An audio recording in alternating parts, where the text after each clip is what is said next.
এবারের ঈদ শপিং এর বাজেট কত? 25-30 20,000 এর মতো আছে মোটামুটি 30,000-এর মতো। এই তো 25,000 এর মতো আর বাজেট 5-এর মধ্যে ছিল 3 পিসের জন্য। 20,000 তাও 10 কার টাকায় শপিং হচ্ছে এবার? নিজে, বাবার, হাজবেন্ডের, সবার। বাবার ভাইয়াই দেয় তেমন না 10,000 12 করে 5,000 6,000 এরকম এর থেকে 10 ঈদে নিজের জন্য কত টাকা বাজেট করেছেন?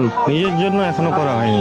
নিজের কোনো বাজেট নেই আসলে, নিজের জন্য এখনো কিছুই করা হয়নি। যখন থেকে কাজ করা শুরু করেছি তখন থেকে আসলে পুরুষ মানুষের জীবন থেকে যে ঈদটা হারিয়ে যায় এরকমটাই হয়ে যায় আর কি। নিজেদের কমাই রেখে বাচ্চাদের সুখটা দেখতে ভালো কত। ভালোবাসার মানুষের জন্য তো একটু কষ্ট করতেই হয়। নিজের জন্য 0 টাকা। সবচেয়ে কম থাকে পুরুষ মানুষের বাজেট। নিজের ফ্যামিলিকে আগে খুশি করার পরেই নিজের জন্য যা হয়। অনেক বছর যাবতীয় নিজের জন্য কখনো বাজেট করা হয় না।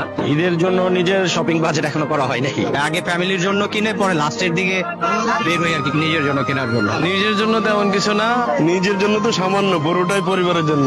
পরিবার, তারপরে পরিবারের গার্জিয়ান। নিজের জন্য বাজেট আসলে তেমন কিছু নাই। ফ্যামিলির জন্য, ওয়াইফের জন্য, শ্বশুর বাড়ির জন্য